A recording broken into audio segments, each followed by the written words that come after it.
Hello everybody, Tyron the God 3 here, and welcome back to Dragon Ball Super Reviews. Today we'll be doing the review of episode 92, Emergency Development, the incomplete 10 members.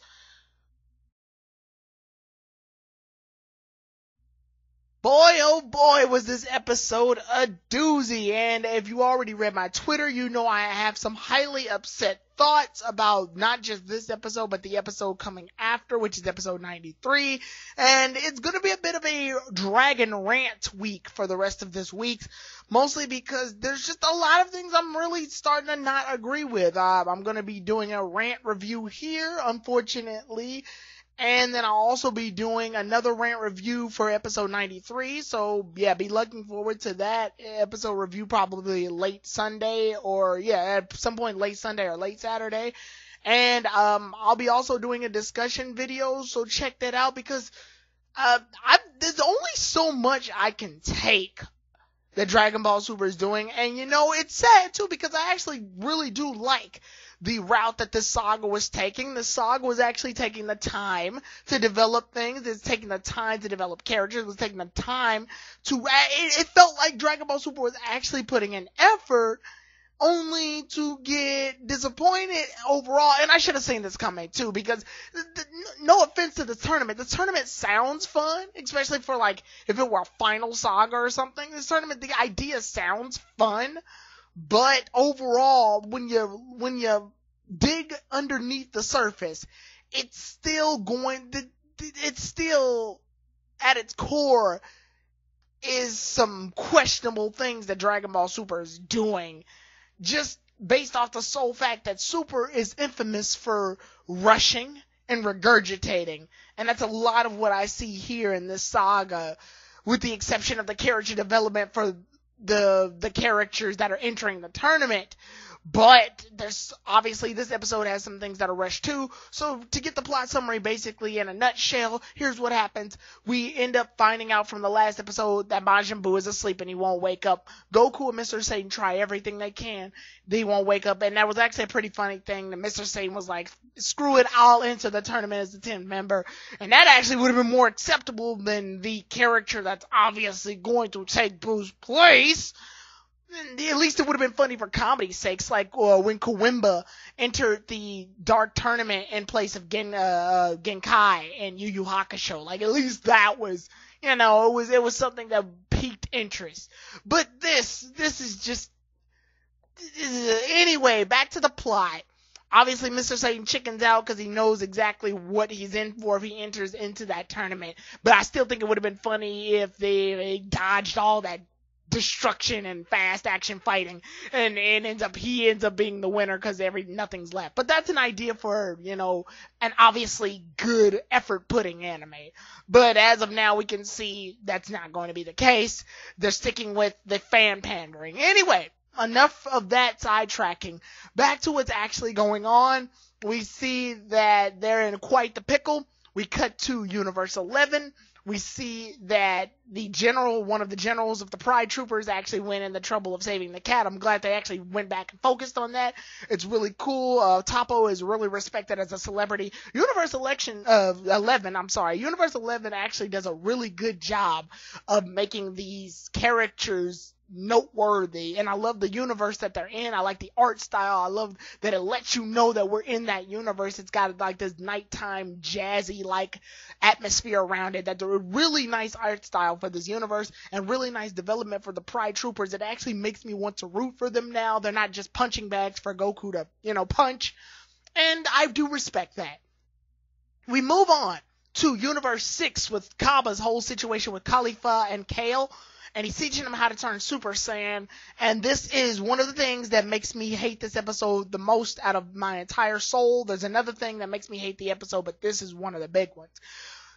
Kale and Khalifa learn how to transform Super Saiyan, and apparently all they need to do is feel a tingle of power in their spine. And that's stupid. That's really stupid. The pain of loss, that thing that Goku told Gohan to feel, Goku states, hey, you can't turn Super Saiyan just by raising your power level. The power must come in response to an emotion, a need, not a desire. That is powerful writing that can only be seen in Dragon Ball Z, more specifically in the Android Saga. I'll exclude the Majin Buu Saga because Kid Trunks and Goten can turn Super Saiyan. Although it is stated that Goten knew how to turn Super Saiyan by the time he was fighting Chi-Chi. It never states that that's when he first turned Super Saiyan. A lot of people get that mixed up. Gohan asks Goten, does mom know that you can turn Super Saiyan? To which Goten goes, oh, she knows alright.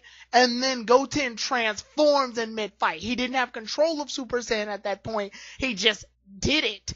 But in the story, we never get a full revelation as to how Goten transforms. It's just one of the moments he transformed while he was fighting Chi-Chi. He was answering Gohan's question, does she know? Which means he probably did it before the training.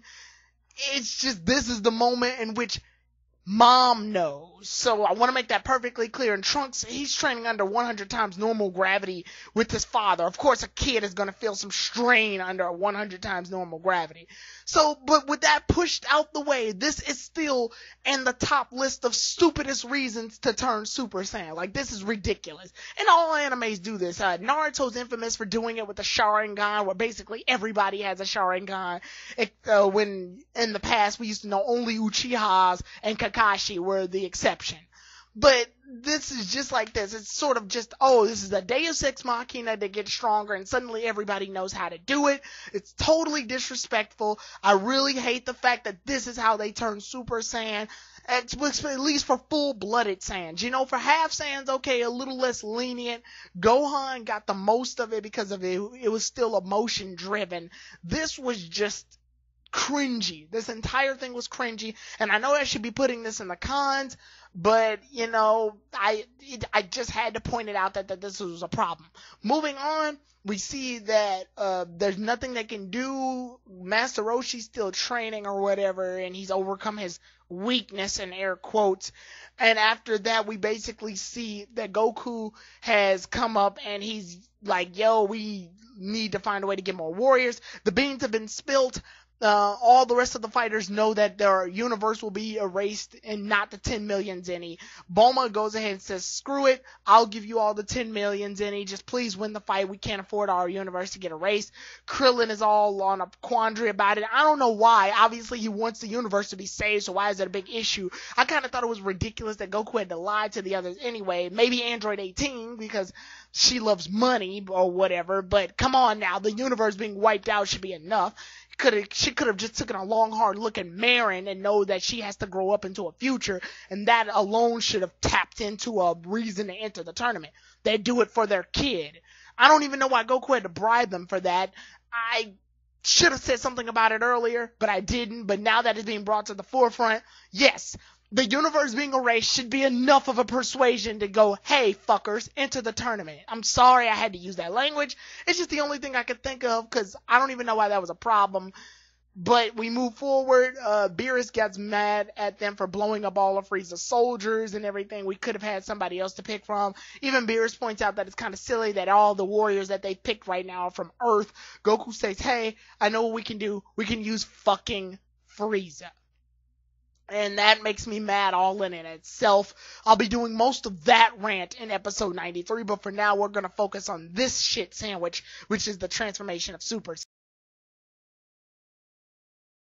To get the pros out of the way right now, like I said, I like Universe 11. They actually seem pretty legit. I can see their side of why they want to win, and Toppo feels that Goku is a villain. But it's not, obviously he doesn't know that Goku's not a villain. He's kind-hearted. He just wants the sportsmanship of fighting. But I can see why Toppo wants to fight so hard for the cause, and I can see where the Universe 11 Pride Troopers are coming from. I actually do want to root for them. They're actually pretty cool. They actually worked hard on their development, and I congratulate that.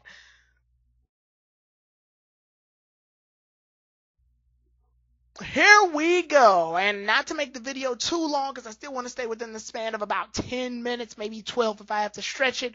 I repeat, do not like this way of transforming Super Saiyan. It is completely disrespectful, and it's a shame too because I actually do like Caulifla. I like Caulifla's design. I like the way she's designed. I like the concept of her. I love the idea of a tomboy-like female Saiyan. That's actually pretty cool. But to me, to be perfectly honest, Caulifla and Kale's entire existence is horrendous. Like, I like the two feet. I like Caulifla the most, actually. I don't care much for Kale. I like Caulifla, and I think Kale's okay. Like I said, Kale's alright. I like Caulifla as a character, but I also know that her entire existence angers me. Because what is it? Caulifla and Kale exist for one reason and one reason alone. Oh, look, we have female Super Saiyans. Look, our Super Saiyans have titties. Ooh. So, who gives a damn? That's stupid. That is a dumb reason. That is a dumb tagline. We have female Super Saiyans? Is that what we're going to use as our selling point for Dragon Ball right now? Our Super Saiyans have tits? Is that what we have? Is that our selling point? I'm all down for equality of gender. I mean, hell, I have always wondered why in Pokemon it took forever it took till Crystal version for them to actually get a female trainer going. But really, like, that's why they exist. They don't exist any more than just our Super Saiyans have tits now. Like, we have female Super Saiyans, and one of them is going to turn into a straight up atrocity, just so that we can make one of these movie characters that's so popular, Broly, in the series canonically. And that angers me, because it doesn't feel like it's a legitimate effort. It feels like we just need to make some fans happy. A lot of things in Dragon Ball Super are just to make fans happy. An evil Goku, bringing Gohan back into fighting. A lot of these things are just, hey, they're very popular, so we need to put them in. Bringing Future Trunks back, bringing Frieza back, giving him a new shiny transformation, making another cloned Frieza. All of it. It's just, hey, Dragon Ball Z made us really famous. Let's regurgitate a lot of stuff in order to make us more famous, and then the original stuff we try to put in will be nothing more than just a reach out to make fans appreciate us more. It feels like a commercial more or less than an actual effort into the series, and I hate to say that. I really do. And this was just the ending result of that.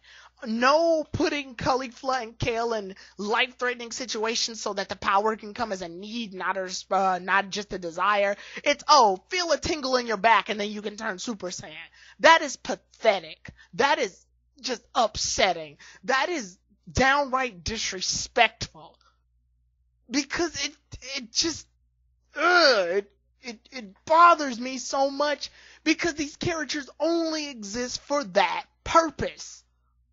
These characters weren't made to accomplish anything. There's no story arc behind them. There's nothing. There's just, we have some more Saiyans now. Yay!